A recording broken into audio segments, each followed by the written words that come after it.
मैं जब इस कार्यक्रम में आ रहा था मुझे जानकारी मिली कि हमारे एक एमएलसी ने इस्तीफा दिया है और कुछ चैनल के साथी ये चला रहे थे कि कुछ और लोग इस्तीफा दे रहे हैं।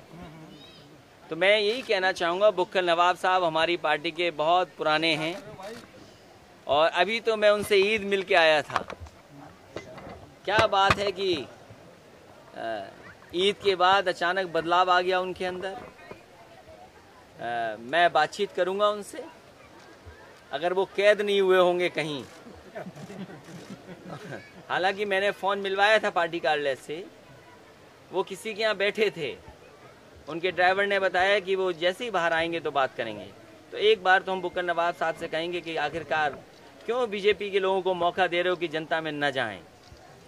ये कई साथी हैं जिन्हें सदन में पहुंचना है समय से पहले, वो जानबूझ करके कुछ एमएलसीओं को फुसला करके और उन्हें कुछ समझा करके अपना साथ करना चाहते हैं, जिससे जनता में उन्हें जाने का मौका न मिले। बिहार के बाद सीएम योगी आदित्यनाथ के लिए लखनऊ और आज ही हुआ, आज ही लोग छोड़ रहे हैं। मुझे लगता है कल सदन था, सदन में सब सहयोगी साथी उनके आसपास बैठे रहे होंगे, उनसे भी कुछ नहीं बताया।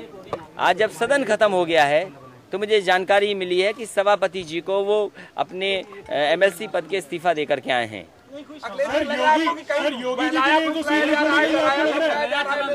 मैंने ये कहा कि बिहार के में जो राजनीतिक भ्रष्टाचार हुआ है बड़े पैमाने पर, लगता है उत्तर प्रदेश में भी यही भ्रष्टाचार होगा।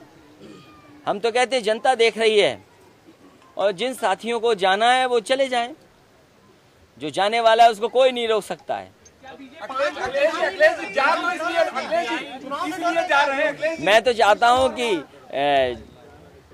कोई सुन में आया था कि दिल्ली जा रहा है कोई, लेकिन दिल्ली नहीं जा रहे हैं तो अच्छी बात है, दिल्ली नहीं जा रहे हैं। उनका तो नाम शास्त्री भवन से उठा करके फेंक दिया था, उनका नाम लिखा हुआ था वहां पर, नाम पट्टी लगी हुई थी, नेम प्लेट इसलिए फेंक दी गई थी क्योंकि वो बैकवर्ड थे। उन्हें स्वीकार करना चाहिए कि वो बैकवर्ड उप मुख्यमंत्री थे और उन्हें फाइल भी कोई देखने को नहीं मिल रही। अगर कोई फाइल देखने को मिल रही होती तो माना जाता कि उप मुख्यमंत्री हैं, वो तो एक कैबिनेट मिनिस्टर हैं, केवल सड़क वाले, और वो भी गड्ढा भरने वाले। अखिलेश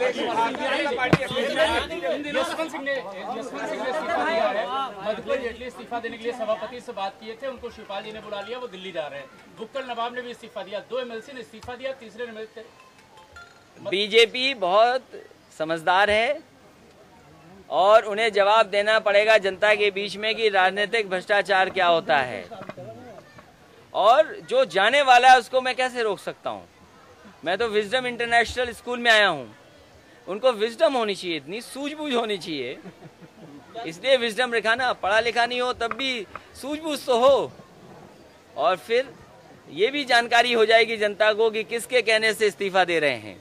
कहीं ऐसा तो नहीं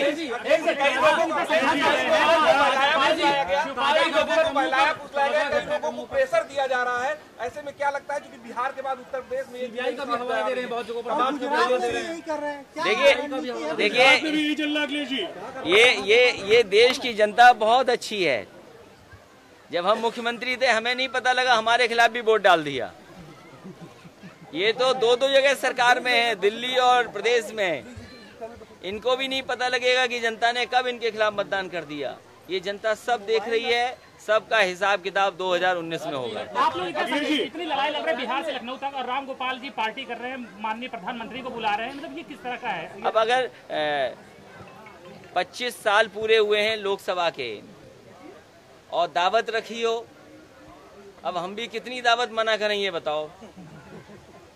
तो कई बार दावत में लोग जाते हैं व्यवहार में, इसलिए हम ये कह रहे हैं कि दावत हम करेंगे तो हम किसी गलत आदमी को नहीं बुलाएंगे। ये कहें चाहते हो हमसे क्या? तो आप हमें बताओ किसको बुलाएं किसको ना बुलाएं, आप हमें बताया करो। देखिए नेताजी पे भी डोरे डाले जा रहे हैं, नेताजी को भी बलाया फुसलाया जा रहा है। सर ये जो है आप भी समाजवादी अगर लोकसभा के चुनाव लड़ती है तो क्या विपक्ष उनका साथ देगा, खासतौर से समाजवादी पार्टी क्या उनको चुनाव लड़ाएगी? देखिए मैं ये कहता हूँ,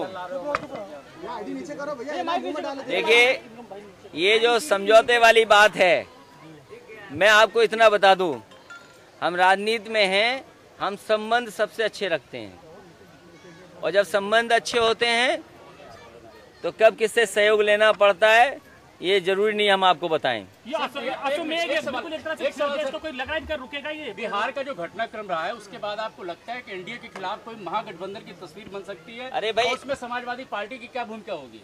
ये बात हम समझ ही नहीं पाए कि डीएनए का खिलाफ बोलने वाले एनडीए में चले गए। डीएनए में भी डी है, एन है, ए है, एनडीए में भी एन है, डी है, ए है। ये तो भाषा वही बता सकते हैं।